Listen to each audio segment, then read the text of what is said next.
90.0 megahertz पर आप सुन रहे हैं रेडियो ऋषिकेश, जो आपकी अपनी आवाज़ है। रेडियो ऋषिकेश एक कम्युनिटी रेडियो है और इस समय हम हैं अखिल भारतीय आयुर्विज्ञान संस्थान ऋषिकेश में।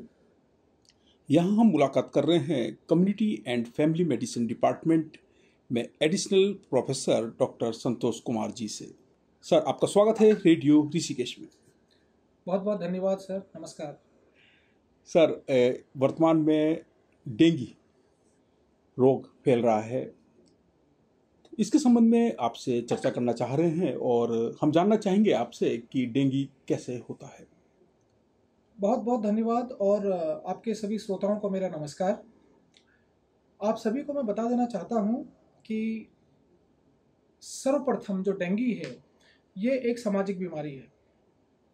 अगर हम सब लोग ठान लें, दृढ़ निश्चय कर लें, तो हम डेंगू जैसी बीमारी पर विजय प्राप्त कर सकते हैं। क्यों? होने को तो यह एक वायरस के द्वारा होता है। जब वायरस हमारे शरीर में जाता है, उसके साथ ही इसके समस्त जो सिम्टम्स होते हैं, जो लक्षण होते हैं, उसके द्वारा ही होते हैं। लेकिन ये अनोखा क्यों है? क्योंकि यह वायरस किसी व्यक्ति से व्यक्ति को न फैलकर किसी मच्छर से व्यक्ति को होता है और मच्छर को कंट्रोल करना हमारे हाथ में है। इसलिए मैं कहता हूं कि ये एक सामाजिक बीमारी है। अगर हम लोग चाहें तो इसको हम कंट्रोल कर सकते हैं। जैसा कि डॉक्टर साहब आपने कहा कि इसको हम कंट्रोल कर सकते हैं और ये व्यक्ति से व्यक्ति में ना फैलकर ये मच्छर से व्यक्ति में फैलता है, तो मच्छरों को कंट्रोल किया जा सकता है। अगर मच्छर को हम कंट्रोल करते हैं तो इस बीमारी पर कंट्रोल पाते हैं। तो वो कौन से उपाय हैं जो एक सामान्य व्यक्ति को करने चाहिए? वो कौन सी पहल है जो एक सामान्य व्यक्ति को करनी चाहिए? आपने पांडे जी बहुत ही अच्छा प्रश्न पूछा।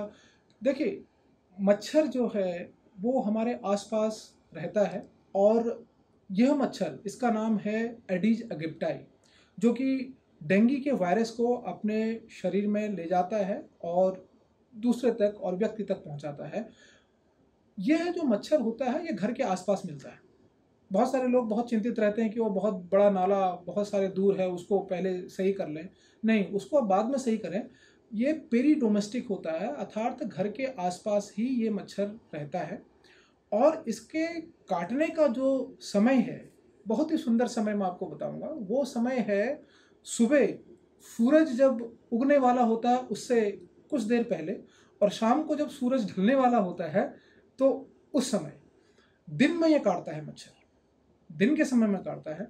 और सुबह और शाम जब हम सोचते हैं कि चलो जॉगिंग करने जाएं, आजकल लोग जब जॉगिंग करने जा रहे हैं सुबह तो कोशिश करते हैं कि लोग हाफ पैंट में चले जाएं और टी शर्ट में चले जाएं, तो वो ना करें क्योंकि ये समय है मच्छर के काटने का। और शाम के समय में भी लोग सोचते हैं कि चलिए हम चले जाएं और हम लोग वॉक करें, इवनिंग वॉक करें। उस समय सबको ध्यान रखने की ज़रूरत है कि नहीं, इस समय हमें पूरा का पूरा वस्त्र पहनना चाहिए, शरीर का कम से कम भाग ओपन रहे। ये हमें अपने बच्चों में भी ध्यान रखना चाहिए और अपने आप में भी ध्यान रखना चाहिए। ये बहुत अच्छी जानकारी आपने दी है कि आपने एक बताया है कि एक समय है कि ये मच्छर कब काटता है, और बड़ा इंटरेस्टिंग भी है। और डॉक्टर साहब, मैं ये जानना चाहूँगा कि अगर किसी व्यक्ति को इसके डेंगू रोग हो जाता है तो उसके शुरुआती लक्षण क्या होते हैं? जी, डेंगू जब किसी व्यक्ति को हो जाता है तो सबसे पहले व्यक्ति की जो शिकायत होती है, कंप्लेन होती है, वो कहता है कि मुझे बहुत तेज बुखार आता है और इसको हम कहते हैं हड्डी तोड़ बुखार। ऐसा बुखार शायद व्यक्ति को इससे पहले कभी आया हो, इतना तेज बुखार आता है। सरदर्द बहुत ज़्यादा होता है। आँखों के पीछे, जो हमारी आँखों के पीछे जो ऑर्बिट होता है उसमें बहुत ज़्यादा दर्द होता है, जिसको हम रेट्रो ऑर्बिटल पेन कहते हैं। पूरे शरीर में, हाथ पैरों में बहुत ज़्यादा दर्द होता है। डेंगू है एक वायरस के थ्रू ही होता है, तो वायरल में जितने भी सिम्टम होते हैं वो सब तरह के सिम्टम इसमें होते हैं, लेकिन बुखार बहुत तेज आता है। ऐसे लक्षण के साथ साथ लोगों को ये ध्यान रखना चाहिए कि कहीं उनके शरीर में चकत्ते तो नहीं पड़ रहे। अगर ये सब लक्षण है कि बुखार हो रहा है, आंखों के पीछे दर्द हो रहा है, सर दर्द है, शरीर में बहुत तेज दर्द है, कोई घबराने की जरूरत नहीं है। लेकिन अगर शरीर में चकत्ते पड़ रहे हैं, लाल लाल चकत्ते पड़ रहे हैं, शरीर के किसी भी भाग से ब्लीडिंग हो रही है, रक्तस्राव हो रहा है, तो इस समय यह खतरे की घंटी हो सकती है। ऐसे लक्षणों के आने पर तुरंत ही चिकित्सक से परामर्श करना चाहिए, क्योंकि यहाँ पर खतरा संभव है। डॉक्टर साहब बता रहे हैं कि डेंगू रोग जब होता है तो उसमें सिर दर्द होता है, आंखों के पीछे बहुत दर्द होने लग जाता है, बुखार होता है जिसे हड्डी तोड़ बुखार हम कहते हैं, और सबसे इम्पोर्टेंट आपने बताया है कि लाल रंग के चकत्ते शरीर पर पड़ जाते हैं। वैसे तो कभी भी कोई तेज़ बुखार होता है तो डॉक्टर से तुरंत संपर्क किया जाना चाहिए। डॉक्टर साहब, बचाव के लिए क्या किया जाना चाहिए? जैसे कि आपने अभी बताया है कि आप कोई शरीर का कोई भाग खुला ना रखें। दो चीज़ें हैं, एक है अगर आपको डेंगू हो जाए तब क्या करना चाहिए, और दूसरा है आपको डेंगू नहीं हुआ है उससे बचने के लिए हमें क्या करना चाहिए। तो सबसे पहले, अभी डेंगू का सीजन चल रहा है, डेंगू लोगों को हो रहा है, तो पहले मैं बताऊंगा कि अगर आपको डेंगू हो जाता है तो क्या करना चाहिए। अगर आपको बहुत तेज बुखार हो रहा है, आपके सर में दर्द हो रहा है, भले ही आपने अभी तक टेस्ट नहीं कराया, तो मान लीजिए कि यह डेंगू है इस समय, तो घबराने की कोई आवश्यकता नहीं है। सबसे पहला कार्य आपको करना चाहिए कि उस दिन की छुट्टी लीजिए। आप बुखार आते ही आप रेस्ट कीजिए। उस रेस्ट करने से क्या होगा कि आप अपने शरीर के जो प्रतिरक्षण क्षमता है, जो इम्यूनिटी है, उसको आप ज़्यादा परेशान नहीं कर रहे हैं। अगर आप बुखार आने पर भी ये देखते हैं कि चलो चलते हैं और बहुत दौड़ धूप करते हैं, तो आपके बॉडी में प्रतिरक्षण क्षमता है, जो इम्यूनिटी है, उस वायरस से लड़ने की जो क्षमता है उसकी और घट जाती है, आप उसको थका देते हैं, और जिसे हम कहते हैं, जैसे कि हम कोविड में भी इस वर्ड को यूज कहते थे, साइटोकाइनिन स्टॉर्म, वो समस्या आ जाती है, तो आपकी बीमारी और ज़्यादा बढ़ने की चांसेस रहता है। तो सबसे पहले तो आपको चाहिए कि आपको बुखार आ रहा है, आप पैरासीटामोल लीजिए। पैरासीटामोल 500 मिलीग्राम ले सकते हैं, 650 मिलीग्राम ले सकते हैं। एक दिन में आप 3 बार लीजिए। बहुत ज़्यादा फीवर है, बहुत ज़्यादा बुखार है, आप कोल्ड स्पॉन्जिंग कर सकते हैं। आराम से एक जगह पर बैठिए, और इसी बीच आप 1 या 2 दिन में ही आप अपना टेस्ट कराने दे सकते हैं। सबसे बहुत महत्वपूर्ण बात इसमें यह है कि आप प्लेटलेट्स के बारे में बहुत ज़्यादा चिंतित होने लगते हैं ऐसे टाइम पे। तो अगर आपके शरीर में कहीं पर कोई चकत्ती नहीं है, कहीं पर कोई ब्लीडिंग नहीं हो रही है, आपको साधारण बुखार है, तेज बुखार है, सर दर्द हो रहा है, आप पैरासीटामोल ले सकते हैं। आपको प्लेटलेट्स के बारे में चिंता करने की आवश्यकता नहीं है। प्लेटलेट्स घट भी रहे हैं तब भी चिंता करने की बात नहीं है, जब तक कि आपके शरीर में रक्तस्राव नहीं हो जाता है। तो मेरा यही सुझाव है, जिन लोगों को डेंगू हो गया वो बहुत ज़्यादा पैनिक ना हो, बहुत ज़्यादा परेशान ना हो, अस्पताल के चक्कर ना काट के घर पर रहें। अपने परिवार को वो डेंगू से बचा सकते हैं, तो इसलिए वो खुद पहले पूर्ण वस्त्र पहने, जो कि कोई मच्छर उनको न काट कर उनके शरीर का डेंगू को किसी दूसरे व्यक्ति तक न पहुंचाए। तो जहाँ तक संभव हो, ये मच्छर दिन में काटता है आपको, तो दिन में मच्छरदानी का प्रयोग करें। जिस व्यक्ति को बुखार आ गया है या जिस व्यक्ति को डेंगू साबित हो चुका है इन्वेस्टिगेशन के द्वारा, वो दिन में मच्छरदानी ओढ़े। मच्छरदानी नहीं भी है तो पूरे वस्त्र पहने, और हाथ में बहुत सारे आजकल रेपेलेंट्स आते हैं, तो उनको आप अपने हाथ पर लगा सकते हैं। कोशिश ये कीजिए कि आपको एक भी मच्छर ना काटे, क्योंकि आपको तो डेंगू हो गया, अब आपको जो मच्छर काटेगा वो अपने सलाइवा से आपके ब्लड को अपने पास ले जाएगा, और न जाने फिर आपके परिवार को, पता नहीं ओस पड़ोस में कितने लोगों को काटेगा। तो आपकी बहुत बड़ी जिम्मेदारी है कि आपको तो हो गया, लेकिन आप दूसरों को ना फैलाएं, और खूब पानी पिए। ORS का पानी पी सकते हैं, आराम से रहें, परेशान ना हो।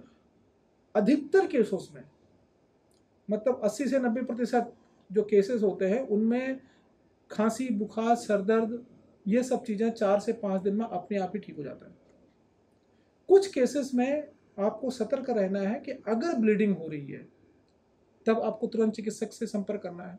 दूसरा, अगर आपको बहुत ज़्यादा वोमिटिंग हो रही है, आपके शरीर में चकत्ते पड़ रहे हैं, या आपके पेट में बहुत ज़्यादा दर्द हो रहा है, या अगर आपको डायबिटीज़ है, या आप गर्भवती हैं, या ब्लड प्रेशर है, आप कैंसर के मरीज हैं, ऐसे व्यक्तियों को ज़रा सावधान रहने की आवश्यकता है। डरना आपको भी नहीं है।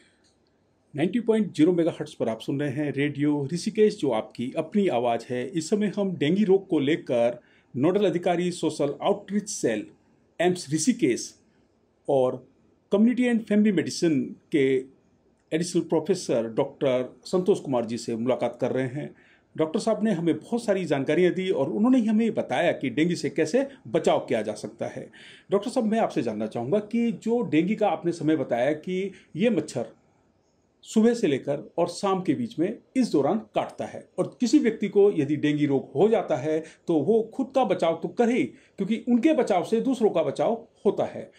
एक समय होता है डेंगू रोग फैलने का, वो कौन सा समय है, कौन सा महीना है, किस महीने से किस महीने के बीच में ये रोग फैलता है और सतर्क रहने की आवश्यकता होती है? जी, ये कहते हैं कि ना, बरसात का जो मौसम है, कभी हम कहते थे कि बरसात का मौसम आते ही एक सुहावना मौसम होता है, इसमें हम आनंद लें।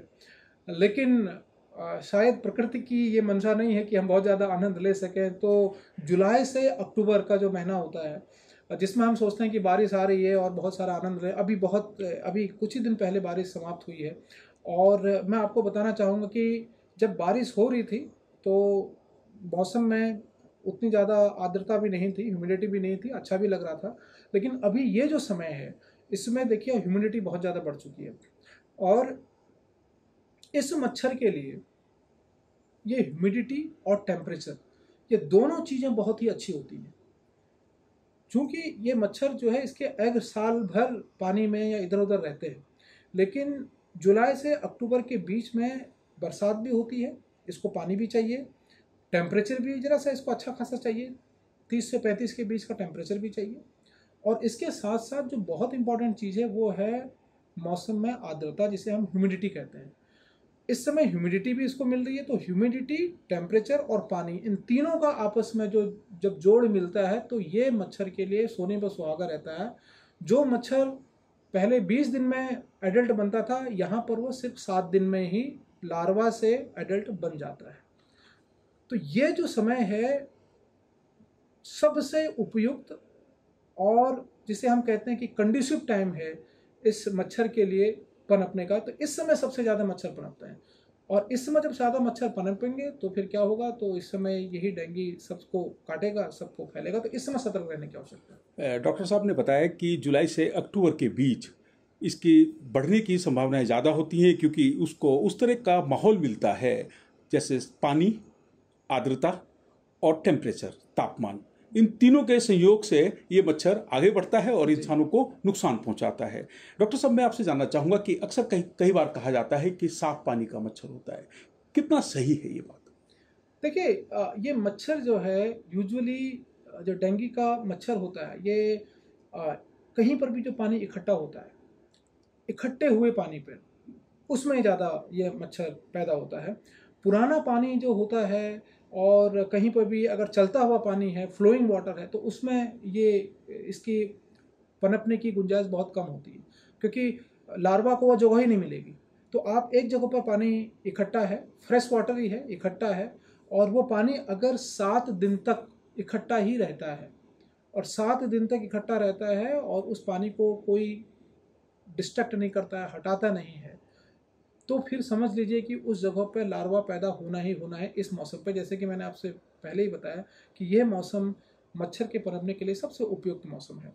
और 7 दिन तक भी अगर कोई पानी कहीं पर इकट्ठा रह गया, तो उसमें मच्छर के लार्वा पैदा होंगे, और 7 दिन में उसको एडल्ट बन जाना है। डॉक्टर साहब, मैं आपसे जानना चाहूँगा कि डेंगू रोग फैल रहा है और लोगों को जागरूक करने की बहुत आवश्यकता है। एक सवाल है, क्या डेंगू से डरने की ज़रूरत है? हाँ, अगर कहें तो डेंगू के लिए अगर आप लापरवाही बरतेंगे और डेंगू के मच्छर को आप शरण देंगे, तो फिर आपको डेंगू से डरना पड़ेगा। अन्यथा मैंने जैसे पहले ही बताया, डेंगू एक ऐसी बीमारी है, ऐसी समस्या है जिसको हम नियंत्रित कर सकते हैं अगर चाहें तो। अगर आपके घर में, जैसे मैंने बताया कि डेंगू के लिए क्या है कि ये पानी, इकट्ठे हुए पानी में ये पनपता है। अगर आपके घर में कूलर है, उसको आप पानी को आप नहीं हटा रहे हैं, मनी प्लांट आपके घर में है, उस पानी को चेंज नहीं कर रहे हैं, गमले में पानी है उसको आप नहीं कर रहे हैं, साफ सफाई नहीं कर रहे हैं, तब तो फिर डरने की आवश्यकता है, क्योंकि आपके घर में डेंगू का मच्छर आएगा और आपको डेंगू होगा। अगर आप कुछ चीज़ों को बताना चाहेंगे, जिन चीज़ों पर हम ज़्यादा दबाव डाल रहे हैं कि आप साफ सफाई रखें और पानी को इकट्ठा ना होने दें, अपने घर में भी और अपने कम्युनिटी में भी, तो फिर आप डेंगू से विजय प्राप्त कर सकते हैं, ये गारंटी है। और इसी के लिए मेरा एक मॉडल भी है, जिसके बारे में मैं आपको कुछ देर बाद बताऊँ। डॉक्टर साहब कह रहे हैं कि ये आप पे डिपेंड करता है कि आप डेंगू का स्वागत करते हैं या नहीं। क्योंकि स्वागत करने के लिए आप वो प्रयोजन करके अगर रखते हैं कि पानी को कई दिन तक आप इकट्ठा करके रखते हैं, पानी को आप नहीं बदलते हैं, आप साफ सफाई का ध्यान नहीं रखते हैं, तो इसका मतलब यह है कि आप डेंगू का स्वागत कर रहे हैं। डॉक्टर साहब, मैं एक जानकारी और चाहूँगा कि जैसे ही डेंगू का सीज़न आता है, इस बीच लोग प्लेटलेट्स को लेकर लोग तैयारी करनी शुरू कर देते हैं कि ये डेंगू का पेशेंट है, अब इसके प्लेटलेट्स चेक कराइए। वो बार बार लैब में जाते हैं, प्लेटलेट्स चेक कराते हैं, तो एक बहुत तरह का एक हलचल सी मच जाती है। कितना इम्पोर्टेंट है ये सब चीज़, और क्या वास्तव में एक डेंगू के पेशेंट को प्लेटलेट्स की बहुत ज़रूरत पड़ती है और किस स्थिति में पड़ती है? ये बहुत महत्वपूर्ण प्रश्न आपने पूछा कि डेंगू के केस में प्लेटलेट्स की क्या आवश्यकता है, क्या भूमिका है, बहुत ही महत्वपूर्ण है। और बहुधा ये मैं देखता हूँ कि मरीज भी डेंगू का नाम सुनते ही उनकी ज़ुबान पर प्लेटलेट्स ही आता है, और वो शायद मरीज की तबीयत से ज़्यादा उनको प्लेटलेट्स पर ज़्यादा ध्यान उनका फोकस होता है। ये बिल्कुल भी गलत है कि सिर्फ प्लेटलेट्स ही डेंगू का इलाज है। एक चीज़ तो ये सभी श्रोता ध्यान से सुन लें। और मैंने जैसे पहले भी बताया कि अगर आपको बुखार है, अगर आपको डेंगू आ भी गया है पॉजिटिव और आपको बुखार आ रहा है, आप घर पे हैं और आप आराम कर रहे हैं, अगर आपका प्लेटलेट्स कितना भी नीचे जाए तो आपको डरने की ज़रूरत नहीं है। प्लेटलेट्स 50,000 चले जाए तब भी डरने की आवश्यकता नहीं है। हाँ, ये ज़रूर ध्यान रखें कि आपके शरीर में कोई चकत्ते तो नहीं है, कहीं से ब्लीडिंग तो नहीं है, आपके पेट में बहुत दर्द तो नहीं हो रहा है बहुत ज़्यादा, आप बहुत ज़्यादा पुराने कोई किसी क्रोनिक डिजीज़ वाले तो नहीं हैं। 50 भी चला जाए तब भी कोई डरने की ज़रूरत नहीं है, 30 भी चला जाए तब भी डरने की ज़रूरत नहीं है। ये किताब में लिखा हुआ है, ये गाइडलाइंस है कि 10,000 तक भी प्लेटलेट्स अगर आपके शरीर में हो गया है, आपके शरीर में लेकिन कोई ब्लीडिंग नहीं है, आपके शरीर में कोई चकत्ते नहीं है, तब भी कोई आवश्यकता नहीं है। 10,000 जब प्लेटलेट्स पहुंचते हैं तब हम प्लेटलेट्स चढ़ाने के बारे में सोचते हैं, जिसको हम प्रोफाइलेक्टिक प्लेट ट्रांसफ्यूजन कहते हैं। और हम साधारणतः 20,000 में चिंता करना शुरू कर देते हैं। तो 20,000 तक तो कम से कम, 10,000 पर अगर आप नहीं भी रुकते हैं तो 20,000 तक तो आप इंतजार कर सकते हैं, अगर आपके शरीर में कोई ऐसा जो हम रक्तस्राव की बात कर रहे हैं ऐसा नहीं है। लेकिन अगर आपके बॉडी में कहीं पर भी रक्तस्राव हो रहा है, तब ये एक अपने आप की एक कंडीशन है जिसमें कि प्लेटलेट्स की ज़रूरत हो सकती है। तभी हम आपको कह रहे हैं कि आप तुरंत चिकित्सक के पास जाएं, तभी आप प्लेटलेट्स के बारे में सोचें। बहुत सही जानकारी डॉक्टर संतोष कुमार जी दे रहे हैं। हम मुलाकात कर रहे हैं कम्युनिटी एंड फैमिली मेडिसिन में additional professor doctor Santosh Kumar ji से डेंगू के बारे में। सर ने बहुत इंपॉर्टेंट जानकारी दी है प्लेटलेट्स को लेकर, और सबसे इम्पोर्टेंट ये है कि आप अपने डॉक्टर्स के संपर्क में रहिएगा, लगातार संपर्क में रहिएगा, अपनी तरफ से अपना इलाज मत कीजिएगा। कई बार ऐसा होता है कि मेडिकल स्टोर पर जाते हैं और वहाँ से दवाई ले लेते हैं कि मुझे तो बुखार हो रहा है। इसमें डॉक्टर साहब की सलाह है कि आप सीधा अपने डॉक्टर से मिलिएगा और डॉक्टर से मिलकर आप आगे अपनी रोग की जो इलाज है उसको आगे बढ़ाइएगा। डॉक्टर साहब, मैं आपसे जानना चाहूँगा कि इसको लेकर जो भ्रांतियाँ हैं, कई बार लोग अपना खान पान बदल देते हैं, जैसा कि लोग करते हैं बकरी का दूध पीते हैं। बकरी का दूध उस समय बड़ा महंगा भी हो जाता है, तो क्या ये सही है? कितना सहयोगी होता है इस रोग से बचाव के लिए बकरी का दूध और भी अन्य तरह के कोई उपाय जो लोग करते हैं? जी, बहुत महत्वपूर्ण है ये प्रश्न, क्योंकि हमेशा जब भी लोग बीमार होते हैं तो वो खान पान के लिए चिकित्सक से ज़रूर पूछते हैं। लेकिन अब मैं देखता हूँ कि चिकित्सक से वो पूछे या ना पूछे, उनकी पुरानी कुछ धारणाएं होती हैं, वो उसको फॉलो करते ही हैं। वो बाद में फिर क्या होता है, ऐसे मुझे अपने प्रैक्टिस में देखने को मिलता है कि कुछ ऐसे वो चीज़ें खा लेते हैं जिनका कि खामियाजा उनको बाद में भुगतना पड़ता है, फिर भी उनका इलाज हमें ही करना पड़ता है। तो जैसे आपने पूछा कि बकरी का दूध, तो बकरी का दूध का कोई भी ऐसा ना कोई साइंटिफिक एविडेंस है, ना कोई ऐसा अध्ययन हुआ है कि जहाँ पर बकरी के दूध को या किसी के भी दूध को डेंगू के इलाज में कारगर बताया गया है। कम से कम एलोपैथ में तो ऐसी कोई भी बात नहीं है। हाँ, ये ज़रूर है कि बकरी का दूध का जो अगर आप सेवन करेंगे तो उससे कुछ विशेष प्रकार की बीमारियां ज़रूर होती हैं, जैसे मेगालोब्लास्टिक एनीमिया एक है। तो इस तरह की बीमारियां होने का ज़रूर वर्णन है। तो ऐसे भोजन या ऐसी चीज़ों का सेवन न करें जिससे बचाव तो बहुत दूर की बात है, कहीं आपको कोई व्याधि ना हो जाए, कोई और दूसरा रोग ना हो जाए। तो सावधान रहें। आप जैसे अपने रोज़मर्रा में चीज़ें खाते हैं, आप फ्रूट्स खा सकते हैं, आप तरल, अगर बुखार बहुत ज़्यादा है तो ऐसी चीज़ें खाएं जो कि सुपाच्य हो, जो खाना आपको पच सके, ऐसे भोजन को आप ले सकते हैं। और इस तरह के कोई भी, ना तो मेडिसिन लें, ना तो इस तरह का कोई भी कही हुई या सुनी हुई खाद्य पदार्थों को लें। कहीं ऐसा ना हो कि आपका स्वास्थ्य और बेकार हो जाए। 90.0 मेगाहर्ट्ज पर आप सुन रहे हैं रेडियो ऋषिकेश, और हमारे श्रोताओं के लिए डॉक्टर साहब ने कहा है कि इस तरह की जो भ्रांतियां हैं कि बकरी का दूध पीने से डेंगू ठीक हो जाता है, तो इस पर ध्यान मत दीजिएगा। आप अपने डॉक्टर से सलाह लीजिएगा, उनके बताई हुई राय पर काम कीजिएगा। डॉक्टर साहब, एक सवाल अक्सर आता है कि बच्चे और वृद्ध, इनकी जो इम्यूनिटी होती है वो कमज़ोर होती है, जैसा कि कोरोना के समय भी हमने देखा है।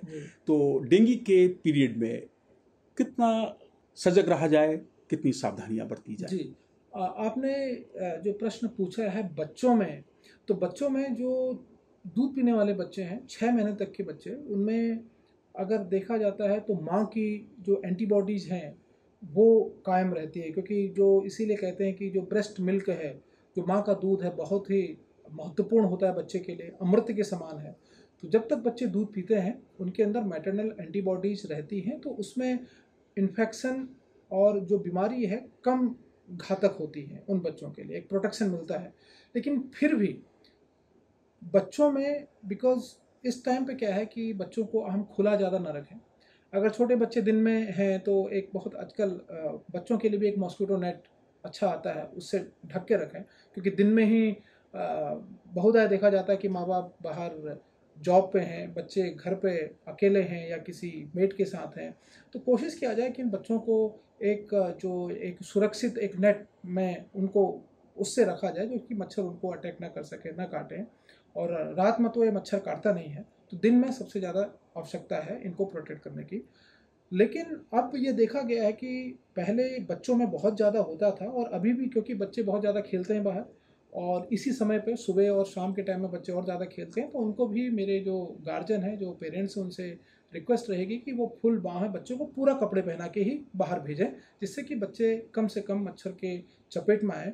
और जहाँ तक वृद्ध का प्रश्न है, वृद्ध के लिए जैसे मैंने पहले भी बताया कि अगर उनको डायबिटीज़ है, या कोई कैंसर का इलाज चल रहा है, या हाइपरटेंशन है, या कोई और क्रोनिक डिजीज से, चाहे वो लीवर का प्रॉब्लम हो, हार्ट का प्रॉब्लम है, इससे वो अगर ग्रसित हैं, तो ऐसे ग्रुप के लोगों के लिए, ऐसे समूह के लोगों के लिए डेंगू अगर इन्हें होता है तो ये खतरा साबित कर सकता है।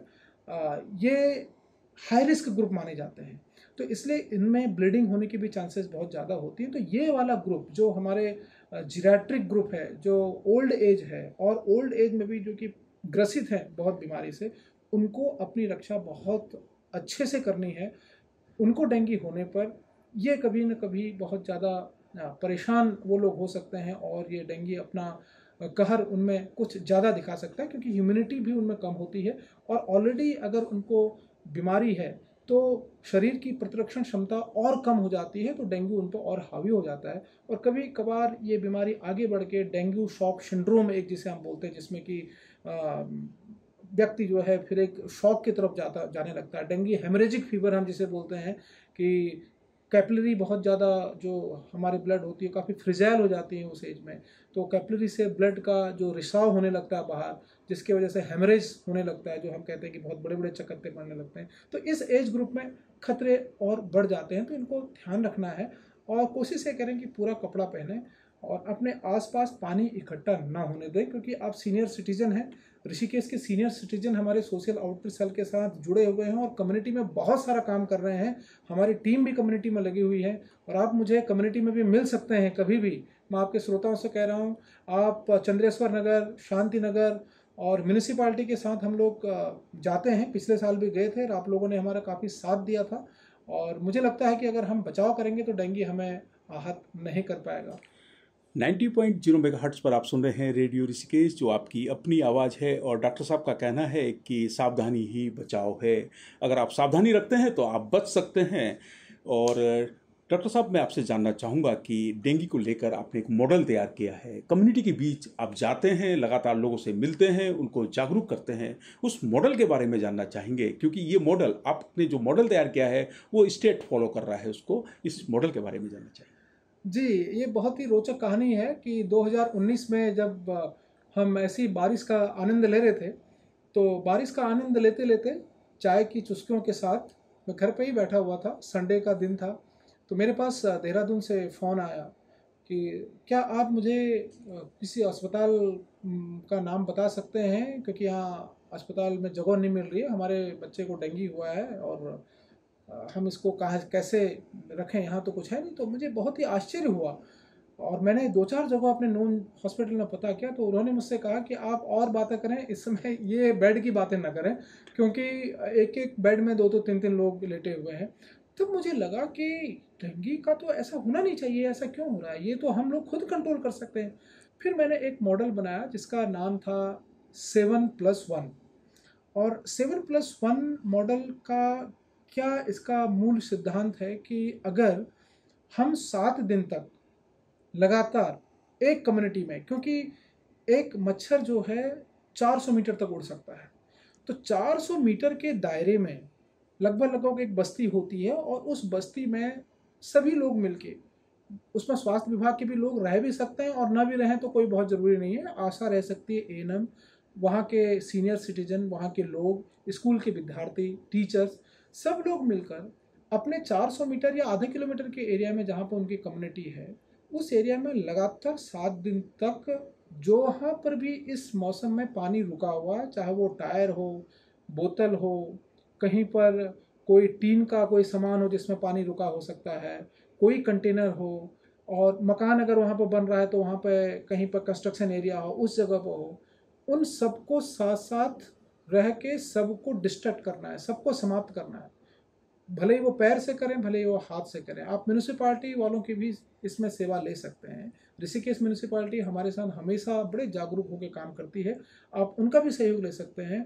और सभी लोग मिलकर 7 दिन तक लगातार, इसके साथ साथ डिस्ट्रक्ट करने के साथ साथ अपने घर में भी, और हम तो कह रहे हैं आप अपने घर में तो कीजिए और सभी लोग मिलकर दूसरे घर में भी जाइए। हो सकता है दूसरे घर वालों को इतनी जागरूकता न हो, और कभी कभी हम अपने ज़िंदगी के रोज़मर्रा की ज़िंदगी में ऐसे फंसे रहते हैं कि इन चीज़ों को हम ध्यान नहीं देते। हम बीमारी से डरते हैं, लेकिन बीमारी से होने वाले जो कारक है उनसे नहीं डरते।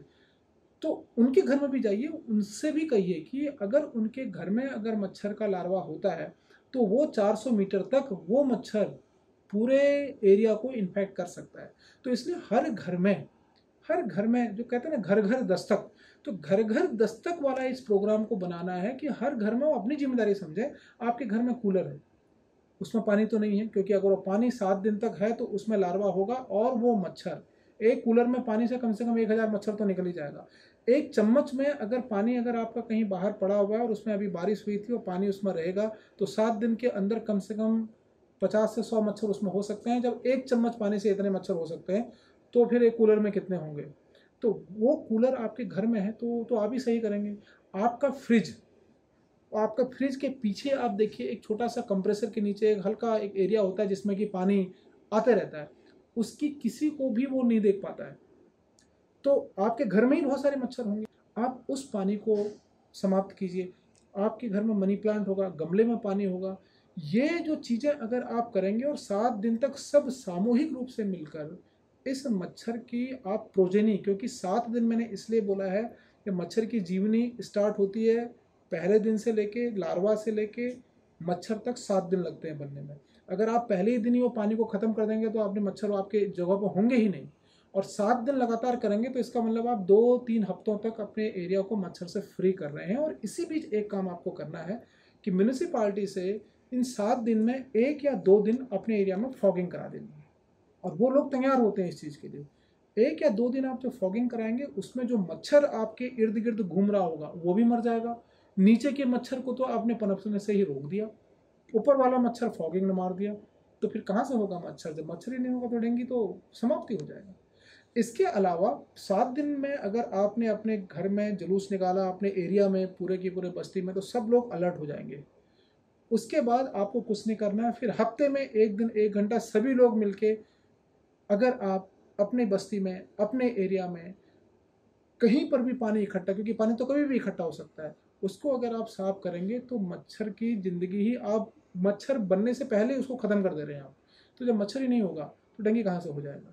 ये है 7+1 और ये प्रमाणित मॉडल है। ये एम्स ऋषिकेश के सोशल आउटरीच सेल ने इस पर काफ़ी अध्ययन किया है और 2019 में आप सभी को पता होगा कि जब देहरादून में इतने ज़्यादा डेंगू के केस थे, हमने ऋषिकेश में डेंगू को इस आपदा से बचाया है इसी मॉडल के तहत। और इस बार भी डेंगू के ज़्यादा केसेस नहीं हैं क्योंकि 7+1 मॉडल ऋषिकेश में लागू हो चुका है और पिछले साल भी केवल 40-50 केसेस में ही हमने डेंगू को समेट दिया था। तो आप लोग मेरे साथ चलिए और इस सिंपल चीज़, इसमें कोई पैसा भी खर्च नहीं होना है। मैं आपको इस चीज़ की गारंटी दे रहा हूँ कि अगर आप 7 दिन तक अपने एरिया में ऐसा कार्य करेंगे, अपने घर के साथ साथ 400 मीटर के एरिया में, अपनी बस्ती में, तो मैं आपसे वादा करता हूँ कि आपके यहाँ मच्छर दस्तक नहीं दे पाएगा। बहुत सही जानकारी डॉक्टर साहब आपने दी है कि एक कदम तो बढ़ाइए, और जब आप कदम बढ़ाते हैं और एक व्यक्ति चलता है उसके पीछे दूसरा व्यक्ति चलता है, कारवा बन जाता है, और जब कारवा बनता है तो फिर बीमारी पर विजय होना तय है। ये बहुत इंपॉर्टेंट जानकारी दी है और आपने कहा है कि सावधानी ही बचाव है। अगर आप सावधान हैं, आप ये मत सोचिए कि मैं सावधान हूँ, आपका पड़ोसी कितना सावधान है उस पर भी ध्यान देने की ज़रूरत है। आपको अपने पड़ोसी को भी सावधान करना है, उनके साथ कदम से कदम मिलाकर आगे बढ़ना है। इस कार्यक्रम के संबंध में यदि आप कोई सुझाव देना चाहते हैं तो आप हमें व्हाट्सअप कर सकते हैं। हमारा व्हाट्सअप नंबर है 9411392967। मैं रिपीट कर रहा हूँ 9411392967।